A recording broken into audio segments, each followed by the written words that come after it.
Cinema ഗാനങ്ങൾ, ലളിതഗാനങ്ങൾ, നാടകഗാനങ്ങൾ ഇതെല്ലാം ആലപിച്ചാണ് P Jayachandran എന്ന ഭാവഗായകൻ മലയാളിയുടെ ഹൃദയത്തിൽ ഇടം നേടിയത്.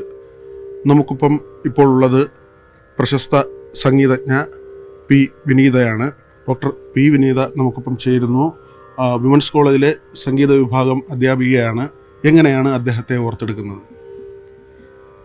അദ്ദേഹത്തെക്കുറിച്ച് പറയുകയാണെങ്കിൽ ഞാൻ അദ്ദേഹത്തിൻ്റെ സംഗീത ജീവിതത്തെ 2 ഘട്ടമായിട്ടാണ് ഞാൻ കാണുന്നത്. ഒന്ന് പഴയകാല ഗാനങ്ങൾ, ആദ്യത്തെ വയലാറൊക്കെ ഉണ്ടായിരുന്ന വയലാർ ദേവരാജൻ ടീമിൻ്റെ സമയത്തുള്ള ഗാനം. പിന്നീട് അതിൻ്റെ 2ാം സ്പെല്ലായിട്ട് 90കളുടെ അവസാനം 2000ങ്ങളിൽ പാടിയ ഗാനങ്ങൾ വരുന്നത്.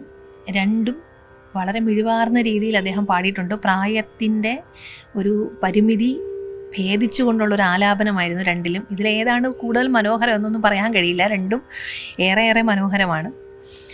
അദ്ദേഹവുമായിട്ടുള്ള ഓർമ്മകൾ ഒരു 20 വർഷങ്ങൾക്ക് മുമ്പുള്ള ഓർമ്മകളാണ്. പക്ഷേ എന്നാലും ഇന്നും അതിൻ്റെ മനസ്സിൽ മായാതെ നിൽക്കുന്ന ഓർമ്മകളാണ്. കാരണം അദ്ദേഹത്തിൻ്റെ ഓർമ്മകളെല്ലാം ദേവരാജ മാഷുമായിട്ട് ബന്ധപ്പെട്ടുള്ള ഓർമ്മകളാണ് എനിക്കുള്ളത്. എനിക്ക് തോന്നുന്നു KPSCയുടെ 50ാം വാർഷികവുമായി ബന്ധപ്പെട്ട് 2000ങ്ങളുടെ സമയത്താണ്. ആ സമയത്ത് ഒരു നാടകം അവർക്ക് വേണ്ടിയിട്ടാണെന്ന് ഒരു വീണ്ടും കളിച്ച ആ നാടകത്തിന് വേണ്ടി മാഷ് വീണ്ടും സംഗീതം പകർന്ന ഒരു ഗാനം ഉണ്ടായിരുന്നു. ഒരു വിപ്ലവ ഗാനമാണ്, ഒരു നിറം എന്ന് പറഞ്ഞിട്ട്. ആ പാട്ടിൻ്റെ ലീഡ് പാടുന്നത് ജയചന്ദ്രൻ മാഷാണ് പാടുന്നത്. അതിൻ്റെ കോറസാണ് ഞങ്ങൾ അന്നത്തെ കൊച്ചുകുട്ടികളായ ഞങ്ങൾ അതിൻ്റെ കോറസ് ചെയ്തിരുന്നു, കൂടെ പാടിയിരുന്നു. അപ്പോൾ അന്ന് അറിയാമല്ലോ, ഈ ദേവരാജ മാഷൊക്കെ എപ്പോഴും ലൈവ് റെക്കോർഡിങ് ഇഷ്ടപ്പെടുന്ന അതാണ്, കൂടെ എല്ലാവരും ഒരുമിച്ച് തന്നെ പാടണം എന്നുള്ള. അന്ന് ആ പാടിയ ഓർമ്മകളൊക്കെ എന്നെ സംബന്ധിച്ച് വിലപ്പെട്ട ഓർമ്മകളാണ്. പിന്നെ അതിന് അദ്ദേഹത്തോടൊപ്പം ആ സമയത്ത്, ആ കാലഘട്ടത്തിൽ, ദേവരാജ മാഷ് ഉണ്ടായിരുന്ന ആ കാലഘട്ടത്തിൽ ഒരുപാട് പരിപാടികൾ, ഗാനമേളയായും പിന്നെ ഇങ്ങനെ റെക്കോർഡിങ് ഇങ്ങനെയൊക്കെയുള്ള പരിപാടികളായിട്ട് ഒരുപാട് പരിപാടികളിൽ പങ്കെടുക്കാൻ കഴിഞ്ഞിട്ടുണ്ട്. അദ്ദേഹത്തെക്കുറിച്ച് പറയുകയാണെങ്കിൽ എടുത്തു പറഞ്ഞ് പെട്ടെന്ന് മനസ്സിലേക്ക് കയറി വരുന്നത് അദ്ദേഹത്തിൻ്റെ തമാശകളാണ്. വലിയ തമാശക്കാരനായിരുന്നു. നമ്മൾ ചിരിക്കും, അദ്ദേഹം ചിരിക്കാതെ മിണ്ടാതിരിക്കും. പിന്നെ പാട്ട് വന്നാലും പാട്ടും ഈ തമാശ പോലെ തന്നെ അത്രയും പ്രിയപ്പെട്ടതായ പാട്ടുകളുമാണ്. ഇതാണ് എനിക്ക് അദ്ദേഹത്തെക്കുറിച്ച് എനിക്ക് പറയാം. ലൈവ് റെക്കോർഡിങ്ങിന്റെ സമയത്ത് കോറസ് ഒക്കെ പാടുമ്പോൾ അങ്ങോട്ടും ഇങ്ങോട്ടൊക്കെ ഒന്ന് മാറിയാൽ അദ്ദേഹം എന്തെങ്കിലും അങ്ങനെ ദേഷ്യപ്പെടുകയോ അല്ലെങ്കിൽ അത് ശാസിച്ചിട്ട് ഇങ്ങനെയാണെന്ന് തിരുത്തി തരിക അങ്ങനെ എന്തെങ്കിലുമൊക്കെ ഉണ്ടോ? അല്ലെങ്കിൽ അത് ഇടപെടാതിരിക്കുകയോ? എന്തായിരുന്നു അങ്ങനെ അദ്ദേഹത്തിന്റെ ഒരു പ്രകൃതം? ഒരിക്കലും അങ്ങനെ ചെയ്തിട്ടില്ല. ലൈവ് റെക്കോർഡിങ് അദ്ദേഹം ഒരു കൺസോളിലാണ്, നമ്മൾ ഇപ്പുറത്തേലാണ്. അദ്ദേഹം തെറ്റിക്കുമ്പോൾ ഞങ്ങളും ദേഷ്യപ്പെടാറില്ല, ഞങ്ങൾ തെറ്റിക്കുമ്പോൾ അദ്ദേഹവും ദേഷ്യപ്പെട്ടിട്ടില്ല. പക്ഷെ ഞങ്ങളെ ആര് തെറ്റിച്ചാലും ദേവരാജ മാഷ് ദേഷ്യപ്പെടുമായിരുന്നു. അതുകൊണ്ട് മാഷിന് അത് വളരെ കർശനമാണ്. പാട്ട് തുടങ്ങിക്കഴിഞ്ഞാൽ തീരുന്നേടം വരെ ഞങ്ങൾക്ക് ഭക്ഷണം പോലും അന്ന് തന്നില്ല, ശ്രുതി ചേർന്നില്ല എന്നുള്ള കുറ്റമാണ് പറയുന്നത്. അപ്പം അതൊന്നും ഇപ്പോൾ റെക്കോർഡിങ്ങിൽ പുറത്ത് വരത്തില്ല. ഞങ്ങൾക്ക് ചേരുമ്പോൾ ചിലപ്പോൾ അദ്ദേഹത്തിന് ചേരത്തില്ല. മനുഷ്യരാണല്ലോ. അപ്പം ടെൻഷൻ കൂടുമ്പോഴേക്കും ഈ പ്രശ്നം വരും, തെറ്റുകൾ വരും. അപ്പോഴേ റെക്കോർഡിങ് കഴിയുന്നേടം വരെ 4:30-5 മണി വരെ രാവിലെ ഭക്ഷണം കഴിച്ച ഞങ്ങളെ ഉച്ചയ്ക്ക് ഭക്ഷണം തരാതെ വെള്ളം മാത്രം തന്ന് ഇട്ട് പാടിച്ചെടുത്തത്. അതാണ് എനിക്ക് ഓർമ്മ. ഞാൻ പിന്നെ അത് നേരത്തെ പറഞ്ഞില്ല എന്നേ ഉള്ളൂ. മാഷ് നമ്മളെ മുൾമുറിയെ നിർത്തിയാണ് പാടിക്കുന്നത്. ഇല്ല, അദ്ദേഹത്തിന് അങ്ങനെയുള്ള ഒരു പ്രശ്നവും ഇല്ല.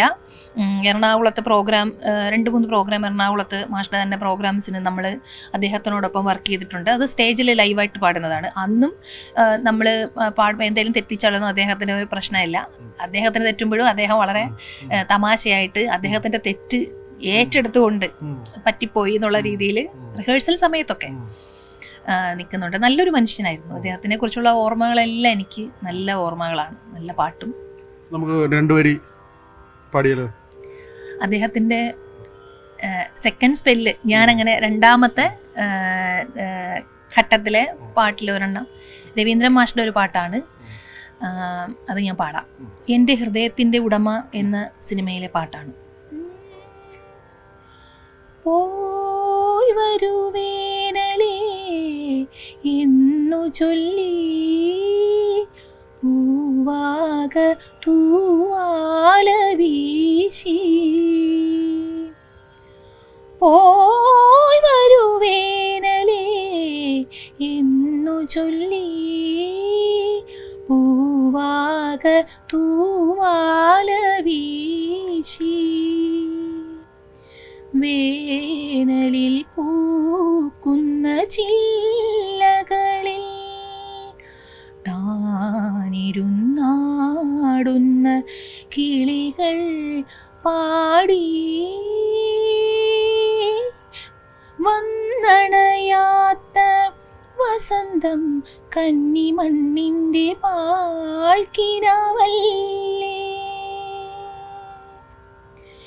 ഏകാകിയാം നിന്റെ സ്വപ്നങ്ങൾക്കൊക്കെയും 7 സ്വരങ്ങൾ ചിറകു നൽകി.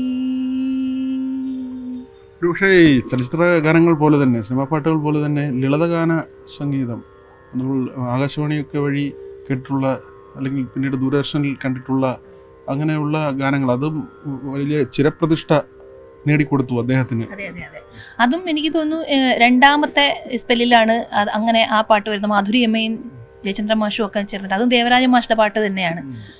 അതിലെ ഒന്നിനി ശ്രുതി താഴ്ത്തി എന്നുള്ള പാട്ട് വളരെ പ്രശസ്തമായ പാട്ടാണ്. അത് പാടേണ്ടതുണ്ട്, വേണ്ടല്ലോ.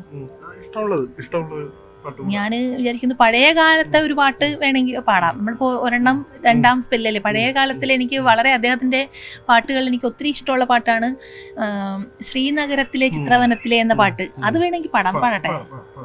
സസ്യശ്യാമള കോമളമാകും സഹ്യന്റെ താഴ്വരയിൽ, സസ്യശ്യാമള കോമളമാകും സഹ്യന്റെ താഴ്വരയിൽ നീ ചെന്നിറങ്ങുമ്പോൾ നീലപ്പൂങ്കാവുകൾ നിന്നെ പുണരുമ്പോൾ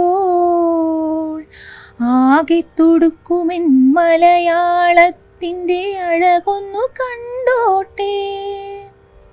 ശ്രീനഗരത്തിലെ ചിത്രവനത്തിലെ ശിശിര മനോഹര ചന്ദ്രികേ, നിന്റെ കനകവിമാനത്തിൽ ഞാനൊരു വർണ്ണഭൃംഗമായി പറന്നോട്ടെ പറന്നോട്ടെ.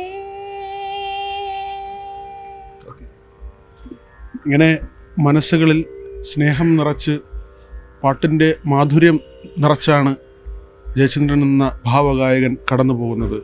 അരുൺ പാലോടിനൊപ്പം വി വിനോദ്, ന്യൂസ് 18 തിരുവനന്തപുരം.